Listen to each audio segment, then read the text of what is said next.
សួស្តីអ្នកបន្តសិក្សាភាសាចំណងគ្នានៅយើងវិលមកជួបគ្នាសាជាថ្មីទៀតហើយឡើយយើងមកមើលប្រយោគទី1គឺតកតងនឹងស៊ុយហើយដំបូងនេះស៊ុយម៉ៃឡាយជាស្រ័យស៊ុយម៉ៃឡាយណាអណាមិនមកណាគេដែលមិនមកស៊ុយម៉ៃឡាយតើទៅគឺអណាមិនទៅស៊ុយម៉ៃឈីស៊ុយម៉ៃឈីតើទៅគឺថាស៊ឺស៊ុយគាត់គឺជានរណាគេស៊ឺស៊ុយថាស៊ឺស៊ុយចៃអុយមានណាគេគាត់គឺជាណាគេនៅក្រៅតើទៅនេះគឺស៊ុយផាក់ស៊ុយស៊ុយផាក់ស៊ុយនរណាខ្លាចនរណា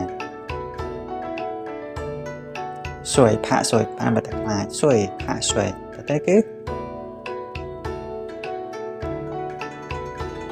មើលបន្តទៀតគឺស៊ុយយេពូផាក់វាស្រ័យស៊ុយថាពូយ៉ាវនរណាមិនត្រូវការស៊ុយថាពូយ៉ាវនរណាមិនត្រូវការតទៅនេះគឺស៊ុយម៉ៃតើផៅស៊ុយម៉ៃតើផៅមានថាណាតិចសបុតតែបើសបុតស៊ុយម៉ៃតើផៅស៊ុយម៉ៃតើផៅតទៅនេះគឺណាស៊ុយតើហ្វាំងជឺស៊ឺស៊ុយតើហ្វាំងជឺមែនថានោះគឺជាផ្ទះរបស់នរណាគេថាស៊ឺស៊ុយតើហ្វាំងជឺនោះគឺជាផ្ទះរបស់នរណាគេតទៅនេះគឺជើស៊ឺស៊ុយតើហ្វាំងជៀនជើស៊ឺស៊ុយតើហ្វាំងជៀនមែនថានោះគឺជាបន្ទប់របស់នរណាគេជើស៊ឺស៊ុយតើហ្វាំងជៀនតទៅនេះគឺជើស៊ឺស៊ុយតើសៅជីជើស៊ឺស៊ុយតើសៅជីមែនថានេះគឺជាទូរស័ព្ទដៃរបស់នរណាគេជើស៊ឺស៊ុយតើសៅជីតទៅនេះគឺ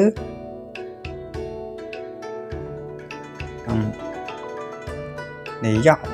ចៅស៊ុយម៉ានេះយ៉ាវចៅស៊ុយម៉ាមែនថាអ្នកចង់រកនរណាគេមែនទេនេះចៅនេះយ៉ាវចៅស៊ុយ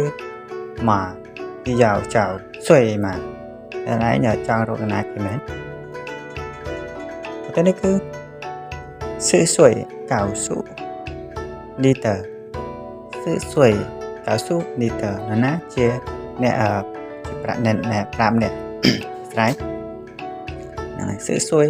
កៅស៊ូលីតើណាគេអ្នកជាប្រាប់អ្នកហើយនៅខុសឆ្គងយ៉ាងណាសូមខតែពីទូទៅសូមអធិស្ឋានផងថ្ងៃនេះគឺបញ្ហាសុខភាពគឺការនៅតែគឺមានខុសយ៉ាងណាក៏សូមអធិស្ឋានផងហើយជួបគ្នានៅវីដេអូក្រោយទៀត